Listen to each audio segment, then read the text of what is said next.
Então, lembrando um pouco do nosso dia de ontem, queria fazer uma rápida retrospectiva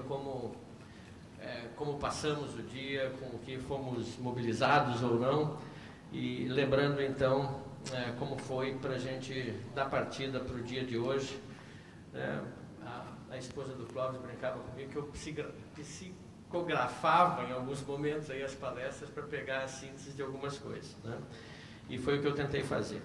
Então, nós começamos o dia ontem na abertura com um vídeo gravado do Ahmed Joglaf, que é o secretário executivo da Convenção de Diversidade Biológica, que destacou bastante a liderança do Brasil no processo de implementação da Convenção em diferentes pontos, em diferentes scopes, em diferentes momentos, né? E tivemos também a apresentação do David Stern, da própria Convenção, do Secretariado da Convenção, no primeiro momento representando o Ravi Sharma, que não pôde comparecer, em princípio, pelo fechamento do aeroporto de Nova York, devido lá ao furacão, e ele falou sobre a importância do engajamento do setor, né, de negócios para a implementação da Convenção, especialmente para as metas de Aichi. Aspectos como o valor econômico dos serviços ambientais foram destacados, a imagem e a reputação das empresas,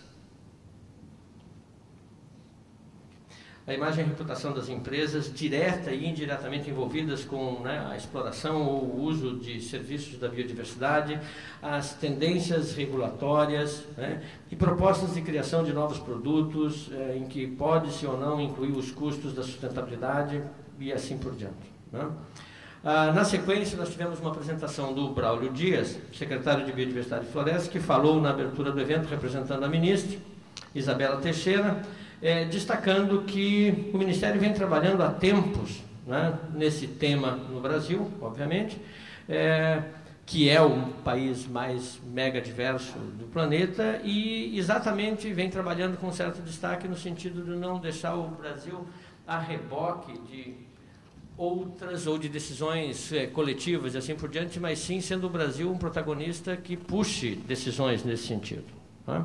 Então, esse foi essencialmente a fala do Braulio, né, exemplificando essa liderança em algumas questões, como já no momento aí a tradução do TIB, a contratação de um TIB Brasil, que vai ter um outro nome, que não é exatamente esse, através junto ao IPEA, e assim por diante, né? Na sequência, nós tivemos uma apresentação de Pedro Leitão sobre experiências do Funbil na evolução e sua evolução programática no engajamento do setor privado na conservação e uso sustentável da biodiversidade no país. Falando dos diferentes editais que o Fundo Brasileiro de Biodiversidade já abriu, né, a evolução desse processo programático, passando pelos fundos de parceria, pelos PAPs, para negócios pequenos e médios, depois o chamado PICOS, que é aqueles programas integrados aí, regionais associados a determinados biomas, o ProBio 2, a facilitação de processos mais recentemente em diferentes casos, como ele destacou aqui o caso da Alcoa e do projeto Juriti Sustentável. Enfim, concluiu que há um mercado importante e significativo e demanda potencial, né, no campo de negócios e biodiversidade para diferentes aspectos e processos, faltando acesso a crédito para isso, faltando assistência técnica, faltando capacitação, né, ou capacidade de inovação, apoio à produção e um certo grau de empreendedorismo, embora haja casos específicos de alta rentabilidade de pequenos negócios associados à biodiversidade. Disse que empresas estão agindo na produção, na cadeia produtiva, na mitigação ou compensação, né, de externalidades, e aí há um espaço enorme aí de trabalho associado à biodiversidade e aos negócios. Depois tivemos uma outra apresentação do Braulio, que era a apresentação original dele mesmo, como secretário de Biodiversidade e Florestas, em que ele abordou os desafios e os avanços na construção do marco legal da biodiversidade, né, para o Brasil. Iniciando por mencionar problemas com o uso inadequado da biodiversidade, né, exemplificando com o caso do açaí, por exemplo, no Pará, que, como ganhou muito mercado, se passou a alterar as florestas da região para fomentar a regeneração do açaí, em detrimento de outras espécies. Com isso se perdeu os polinizadores, com isso a produção de açaí cai proporcionalmente e assim por diante, como indicando em boa medida, como sabemos pouco das interações ecológicas, mais tarde bem exploradas na palestra do Thomas Levinson. Mas, além da questão do açaí, falou dos problemas da pesca e falou dos avanços que vem acontecendo no campo ou melhor, no âmbito do governo federal, tentando integrar vários ministérios, buscando uma convergência para criar um marco legal mais claro para a biodiversidade do que tem sido hoje a questão do acesso dos recursos genéticos, que gera mais problema, aparentemente, por ter sido estabelecido no âmbito de uma ideia, de uma briga contra a biopirataria e complicar, em vez de facilitar soluções. Né? Então, precisa-se de avanços, e o Braulio destacou que, nesse momento, sem dar grandes detalhes, disse que não poderia adiantar, havia uma convergência e um trabalho unificado entre o MMA, o Ministério da Agricultura, a Embrapa, o Ministério da Saúde, o MAPA, o Ministério da Pesca, convergindo para um novo marco legal de acesso e uso de biodiversidade. E isso, né, é uma notícia boa, embora possa ser uma surpresa sobre o que vem, né, no pacote, a hora que se começar a discutir. Antecedendo o nosso almoço, nós tivemos a palestra do Thomas Lovejoy, que lembrou que estamos no Rio de Janeiro, né, a cidade da Floresta da Tijuca, a maior floresta urbana do mundo, e que era um exemplo de quase 2 séculos de pensar em serviços ambientais. Eu fiquei encabulado comigo mesmo, porque a gente sempre lembra da Floresta da Tijuca, sempre lembra da primeira recuperação de área degradada e de restauração ecossistêmica e de tudo isso, e honestamente fiquei frustrado porque eu não havia pensado que a origem era serviços ambientais. Era para recuperar os mananciais de água do Rio de Janeiro, mas não pensava nesse termo, serviços ambientais, que teve um custo e que esse Estado, esse governo, pagou um custo para restaurar um ecossistema há 2 séculos atrás, praticamente. Se a gente está falando hoje de mercado e de serviço, de repente tem um monte de coisa que a gente está só reinventando, porque já passou a experiência, já sabe que tem coisa que dá errado e continua fazendo errado. Né? E, então, afinal de contas, precisei do Thomas, né, para me fazer lembrar algumas coisas que devia estar absolutamente claro na minha cabeça. Ele lembrou também que o planeta tem 4,5 bilhões, né, de anos, que evoluímos aí junto com outras espécies,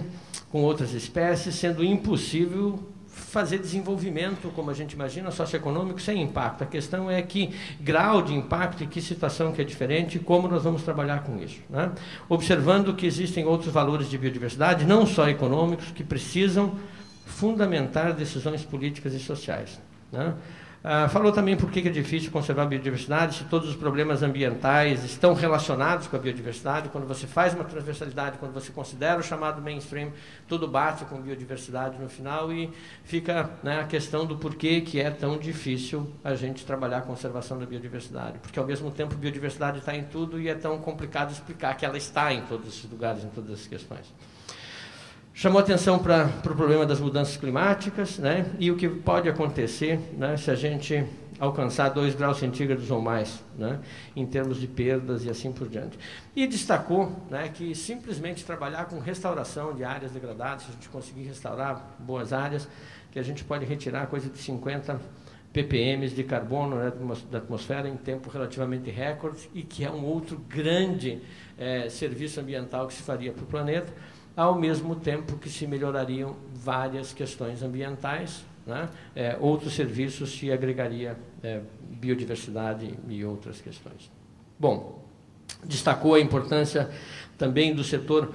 privado, do mundo dos negócios, para atuar nessa questão, lembrando que as maiores empresas juntas, ou boa parte do mundo empresarial junto, é maior do que a economia do conjunto de países, né, independentemente de como se trata isso. Se você fizer a soma dos PIBs né, dos países com a soma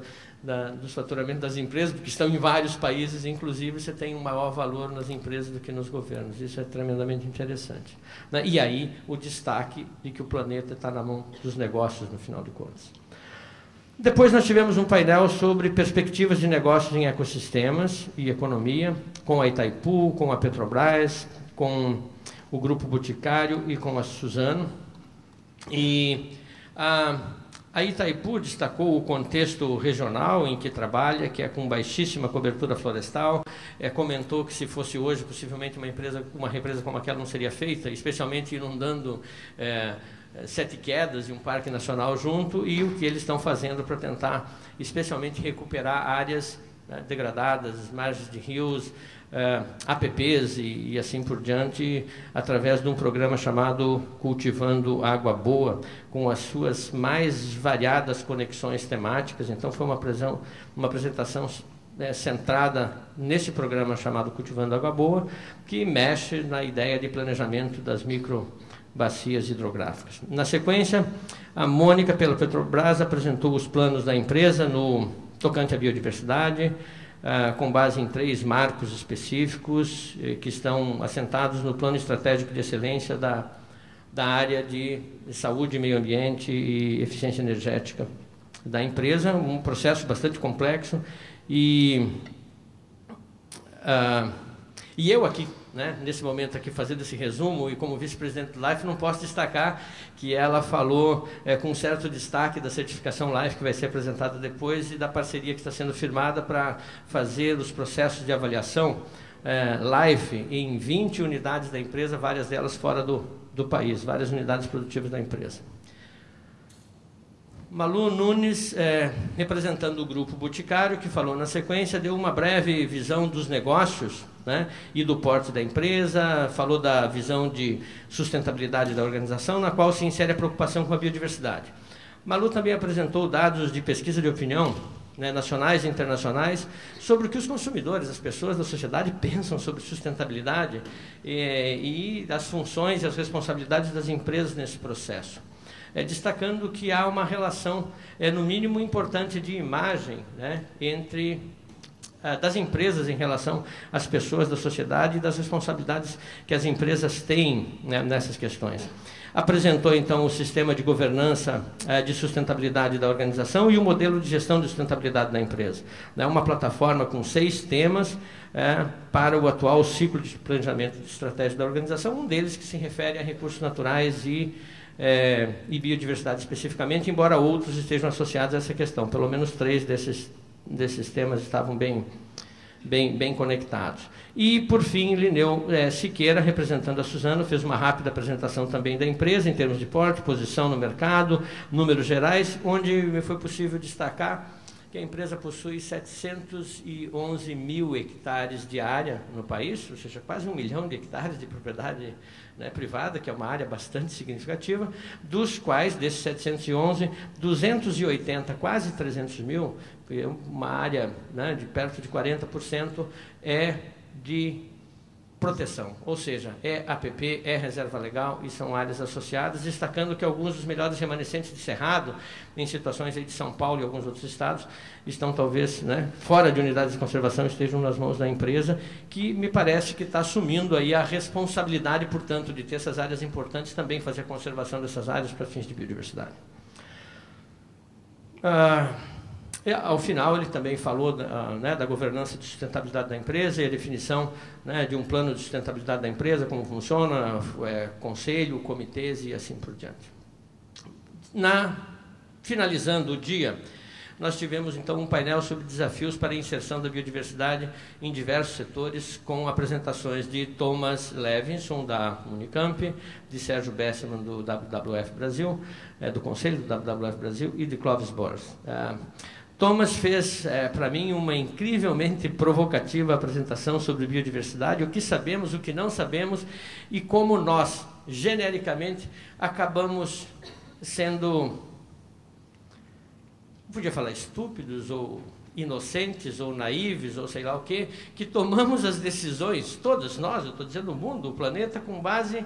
em 5 ou 6% das espécies que a gente enxerga sempre, que são as árvores e os bichos grandes, no que se refere à natureza praticamente, sobrando 90 e tanto por cento que a gente não conhece ou não vê, a maioria não conhece e que a gente toma decisões sem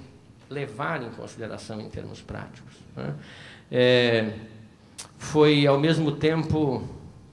divertida e triste a apresentação do Thomas. A mim tocou profundamente a fala e por isso eu estou falando dessa maneira. Na sequência, nós tivemos o Clóvis, que fez uma rápida apresentação sobre biodiversidade, né, também, né, na vida das pessoas, a importância também para os negócios, e sintetizou com a situação, eu diria, das áreas naturais no Paraná, especialmente das florestas de araucária, né? Que, junto aqui, um número que talvez seja meu, não que ele colocou, mas de mais ou menos 8,5 milhões de hectares, originalmente, no estado do Paraná, de florestas de araucária, em que o Clóvis mostrou no mapa, dos quais remanescem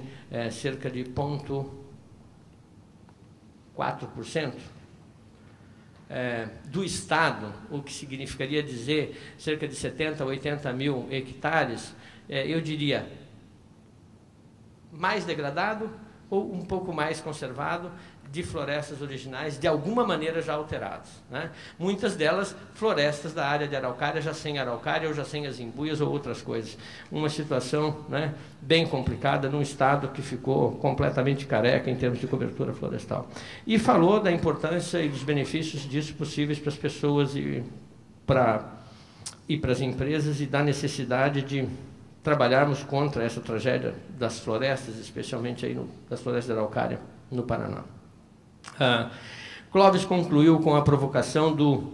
que ele propôs do desconforto insustentável. Já que falamos muito de sustentabilidade ontem, ele falou que existia, na verdade, um desconforto insustentável, que a gente precisava incorporar isso para tentar discutir isso no campo de negócios das pessoas, para mudar esta situação, né? Essa tendência que é bastante negativa. Por fim, o Besserman falou como economista, inclusive divertindo a todos com uma abordagem bem humorada da economia, e disse que para os economistas, né, que já aceitam e assumem as melhores informações das ciências associadas à natureza e à biodiversidade, certamente a maneira com que tocamos o mundo e que tomamos as decisões econômicas e políticas incorpora um nível de risco completamente diferente e muito maior daquele risco que nós aceitamos para as nossas decisões diárias, por exemplo, do trânsito, do plano de saúde, ou do juro que nós vamos pagar, ou de quanto vamos gastar no cartão de crédito, e assim por diante. Fez questão de dizer que isso não significava o anúncio de uma tragédia, mas simplesmente que a gente está trabalhando com um nível de risco, pensando em termos padrões, né, de tomada de decisões em economia e política, muito maior no que se refere ao campo ambiental do que tocamos para todas as outras coisas. Ou seja, parece, né, que essa questão da mudança climática e da biodiversidade não existe, porque a gente não enxerga isso na tomada de decisões do dia a dia. Depois, então, de uma digressão, né, finalizando, isso, depois de uma digressão sobre tempo e natureza, Besserman diz que não dá para a gente separar desenvolvimento socioeconômico de natureza e meio ambiente, mas que a única forma de integrar a natureza na economia, né, uma economia de mercado que rege o mundo inteiro, é internalizando os custos para ter essas questões no preço dos produtos e dos serviços como única maneira de a gente mudar. Ou seja, essa interpretação minha, né, ele, embora tenha se definido de esquerda, deixou claro que o mundo é capitalista e não tem jeito, a gente vai ter que pagar esse preço, vai ter que ver como trabalhar nessa questão. E eu acredito que é por aí mesmo. Essa foi a situação do nosso dia de ontem, que eu espero tenha conseguido recuperar para vocês de alguma maneira com a tentativa de psicografia que eu fiz ontem aqui, de tentar capturar os melhores momentos, ou pelo menos na minha cabeça, para a gente dar partida no dia de hoje, seguindo com discussões, outros painéis e outras apresentações que nos permitam chegar ao final do dia e ao fim desse evento com muito mais informações úteis para pessoas de todos os setores que estão aqui, né, especialmente de empresas, de ONGs e de governo, para melhor incorporarmos a questão de biodiversidade dos negócios e que os negócios consigam cumprir um papel importante para a gente mudar um pouco desta realidade no país e no mundo. Para todos, então, um bom dia de evento aqui. Obrigado.